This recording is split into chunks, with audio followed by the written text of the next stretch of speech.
And that right there was a video, news story coming out of Chicago where a young mother was attacked with her 2 other children, and she has sickle cell, correct, X? That is correct. She has sickle cell. It was all on video. This happened maybe a week and a half ago, 2 weeks ago, I want to say, when I first started seeing the video. Didn't really want to watch the video. I saw a piece of it, didn't actually get to the point when the girls or the group of kids, because it was like, I don't know, maybe 8, 9, 10 kids somewhere in there following this group. It was a lot of kids. Yeah, it was enough kids that she couldn't have took them all. Like, just be honest, there's nothing she could have really done. When you in that situation and you're dealing with a group, she did what she could do, which was protect her children or try to protect her children from the mob of kids. I guess we're supposed to say how we feel about this act, which is obviously terrible. I feel real bad for the mom. I feel bad for the kids. It's also dark that 9 kids don't have a chance. Because I saw the main kid's parents that responded with videos and stuff like that, and it's exactly what you would think. Those little kids don't have a chance in that house. I think it's terrible when I watched the video. I saw it before as it was circulating, but I tried not to like get into watching that type of stuff. Put out your spirit? Yeah, put that in my spirit. But I knew we were going to talk about it, so I felt like I had to actually watch it. And it's just devastating. It's really heartbreaking if you want to keep it a beam, because like this, first of all, she has sickle cell. Which I'm sure those kids didn't know or care. Right. And they're bullying her son. All she's trying to do is protect her son. You know what I mean? And walk him home. Hold on. The rationale for bullying the son was that his mom was sick. So they did know. Exactly. They did know. Matter of fact, what am I saying? They may not have known that she had sickle cell. Yeah, they knew she was sick. They knew that she wasn't well. Like the way that she walked, that was what they were doing. You know what I'm saying? They was, even in the video, they cracking on her, talking about how ashy she looks or whatever like that. They hitting him, they hit the son in the face. She's like, why you hitting my son or whatever like that? And then she gets surrounded. So then they back her into a fence. They start beating on her. Then they start beating on him. She has another daughter that's standing just watching it, and I think it's really tough to watch. And I think it's really You want to know what the mom sad. said? You want to know? Yeah. You really want to know? Yeah. This is what the mom said, or the main one. Let me say this. This is a Facebook post, by the way, from Yaz St. Patrick. That's the mom. I forgot the kid's name. Let me say this. My daughter is a great-ass kid. She's an AB student. That's the first problem right there. You're dealing with an idiot. She's justifying, like, my daughter's a great kid because she made good grades. She's captain of the cheerleading team, ahead of her class, and more S. All good things from every teacher. If you know, you know. We don't know. We don't owe nobody, in all caps, an apology but that lady and her kids. So all y'all grown MFers looking for a viral moment, please shut the F up, because kids gonna be kids. Kids gonna be kids when they, attack sickle cell patients. Kids are gonna be kids, and it's kids out here that have done way worse, probably not, let alone y'all ass when y'all were 12 or 13 and used to be out here beating up crackheads. Y'all don't know us at all. She was peer pressured, even though she was the leader. If you know my family, you know we find a friend in a MFer, we gonna stand behind them 100% no matter what. But this is definitely a lesson learned. Not sure what the lesson was. She was held accountable for her actions. Y'all talking about it takes a village.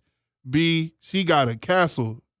TF, everybody standing 10 toes behind her. I was never gonna go live making y'all MFers feel no apology. F y'all MFers that know what's going on in real life, know my kids not raised like that.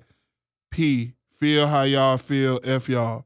So this is a child that has no chance. X. This is what I be talking about sometimes, where these children are being raised by an idiot.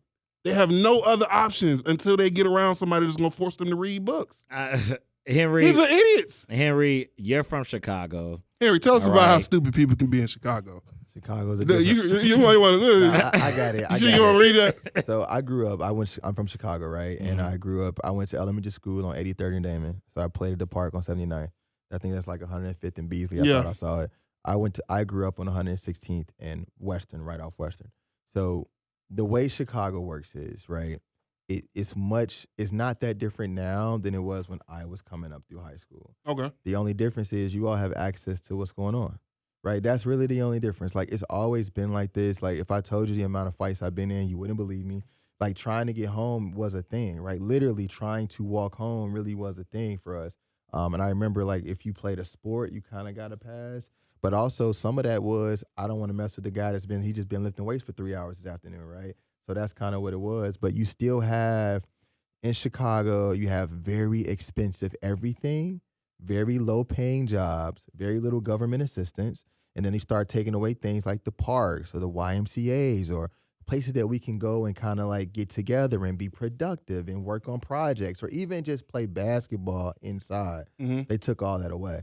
So then now the kids have nothing but mindless time to just kind of do things with what you see.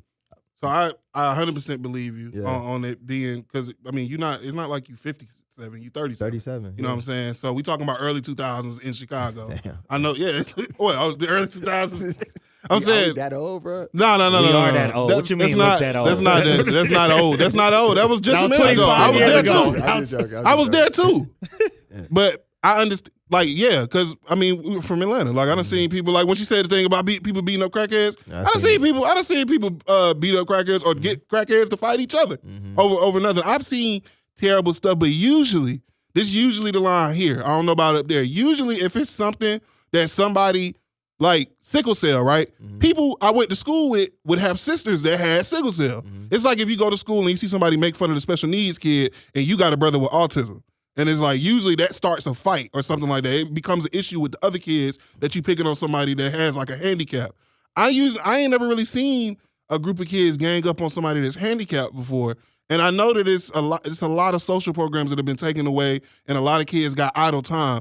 Ain't really much you can do about a bunch of kids getting off the bus at school or leaving school and deciding to do something like that in between the time it took them to get home.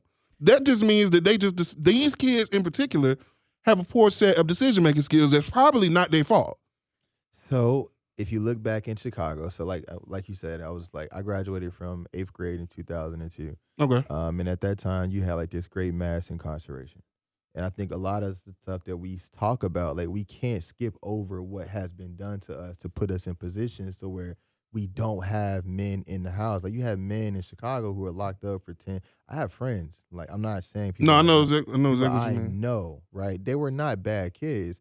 Did 8 to 12 years for distributing like marijuana in very small quantities, right? Yeah. And now these kids' lives are completely thrown off. Then when they come out of jail, they can't get a job. So what do? They go back into the jail. It's a vicious cycle. But now who's raising those boys? Nobody. Who's Or raising TV, them? And really. so TV, and now worse, at least TV. The other people in the neighborhood. Well, social media. At least on TV, we had the Huxtables, right? They took that. We can look at, you can say what you want to about Fresh Prince, but when I see Uncle Phil, Positive role models. it's a positive role model. Yeah. I could be a judge. I can have a butler. I can have these things. We don't have any of that on TV anymore. Got Now Kanan. everything You got Kanan. You can be Kanan. what's that? Power. Shut up. I Austin. don't know that Keep is. going. But no, that's kind of where we are right now, right? And then trying to figure that out. I agree. Like, So, but lack of role models. I understand. Two things can be true. What I'm saying could be one thing, but you're not wrong about what you're saying. The lack of role models in the home and things like that. I think it's all one big issue. That's why I'm making it. I'm making it like oversimplistic. Maybe is that a term? Oversimplistic. You're oversimplifying. I'm oversimplifying. I'm oversimplifying it when I say that it's people being raised by people that just aren't that smart or don't have the emotional maturity. Like that, just reading that, right, lets me know a couple things about this mom. And not even joking, it lets you know that was a completely emotional response. She feels completely insecure that her parenting is now on the world stage and she's completely embarrassed by her daughter. But you, as an adult, should know better than to make a post like this, to act this way on social media when your daughter's already embarrassed the family lets me know that you yourself have terrible decision-making skills, at least when it comes to you being pressured. Which lets me know that you haven't raised your child in a way to have to think clearly in situations where they might be faced with those same pressures. So that makes me, it don't make me sad because I see it all the time, I guess. So maybe I'm Desensitized. Yeah, maybe there's something wrong with me. I don't know about that. We'll be right back. We're going to get more into it. We got Henry for one more break, 404-726-1380. We talking Chicago, man. Woman gets beat up for trying to protect her son by some middle schoolers. What's happening in this world? Let us know on Voice in the Streets on WAOK.